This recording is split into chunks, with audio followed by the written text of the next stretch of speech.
She know my pockets is full. She worry about the wrong What's thing. up? What's up, fam? Grand Rising. Acting like she know me. I could buy you bags, buy you rolling. But I could tell you really need controlling. Before you was my girl, you was my homie. Anytime you want, you can hold it. All right, so let's get into it again. Grand Rising, Grand Rising, Grand Rising. It's Candy, your spiritual bestie, here with the cards of the day today. So we're just gonna go right in order to how they came up this morning. The first card is the Six of Pentacles.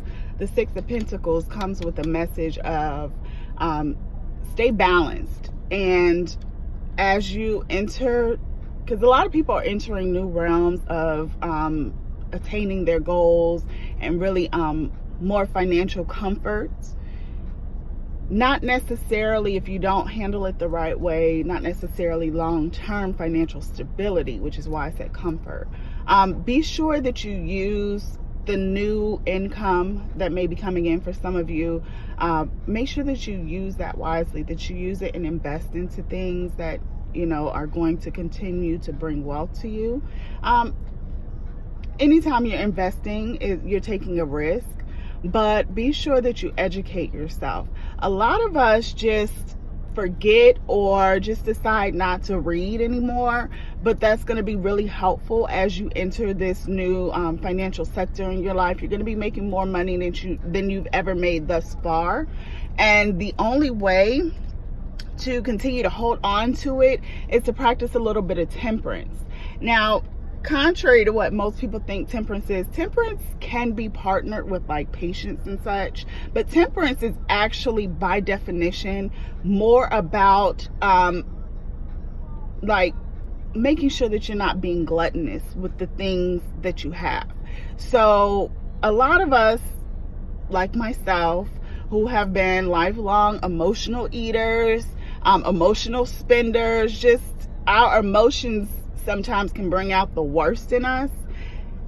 Temperance is a reminder to keep some balance in your life, that it's okay to spend, it's okay to treat yourself, but don't go overboard with it. As you're entering the new sector of wealth building, practice self-control and just be sure that you're building stability, not just for yourself, but for your family.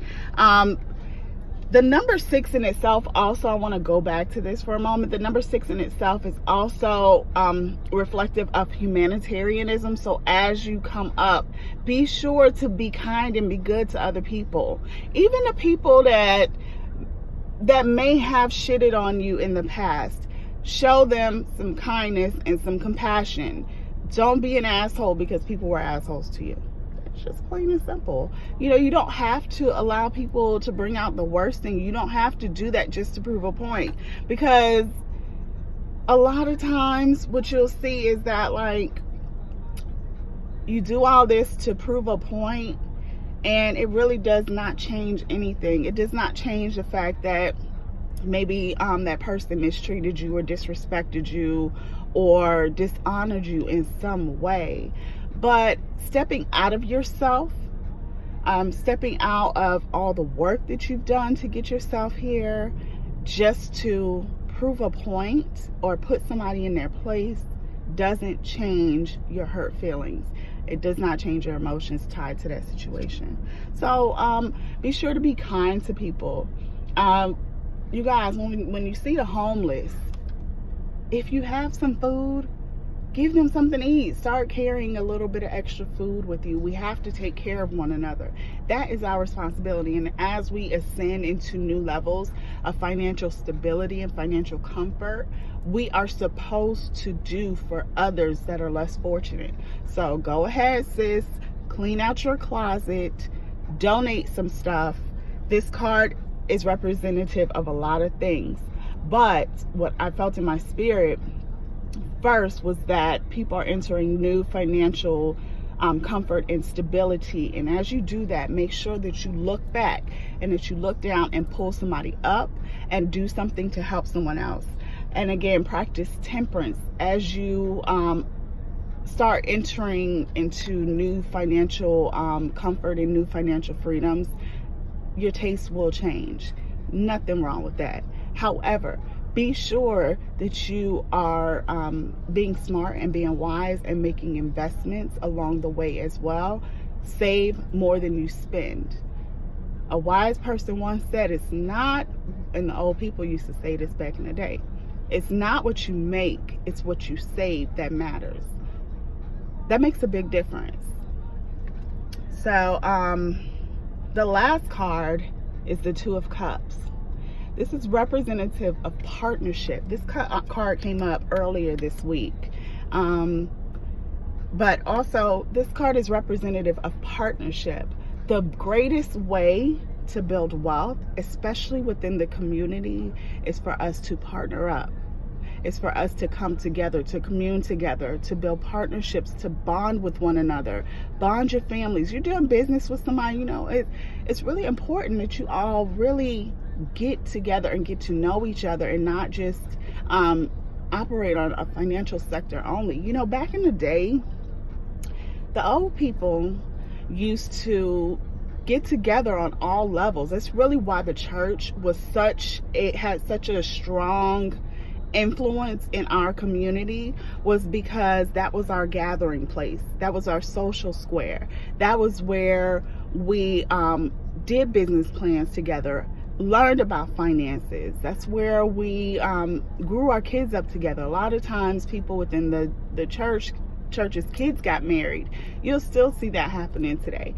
So it's just a reminder that, you know, as you are trying to step up into new levels of financial comfort and stability and freedom, this whole thing, like this whole system, and I don't mean this earthly system, the spiritual system is not made for us to do this and walk this alone. It was created for us to commune together, to fellowship together, to partner together, to love on one another, to show each other love, to help each other, to, you know, work together to achieve our goals. You cannot do this by yourself. You may be able to get so far on your own, and even then, the self-made thing it's not even real, because you may have done a certain aspect of business building on your own, but without clients and customers purchasing and patronizing your business, you wouldn't be the self-made individual.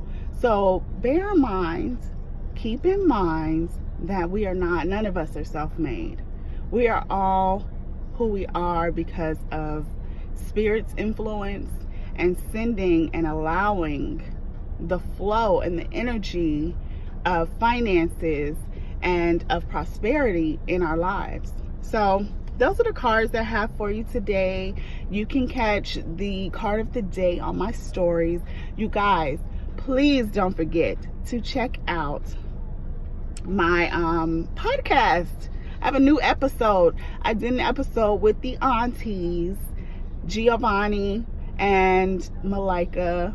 Purple Hair and Converse is Malika's handle, and the Lux Libra is Giovanni's handle. You guys check out the episode Soul Food, and I love you guys. Have a beautiful, beautiful weekend. Guess what? I'm going to see Miss Anita Baker this weekend. I'm going to see her. She'll be here tonight, unless I got an email that she canceled, but she'll be here tonight. I'm really excited about that. I hope you guys have a beautiful, beautiful rest of your day, and I will see you later. Peace.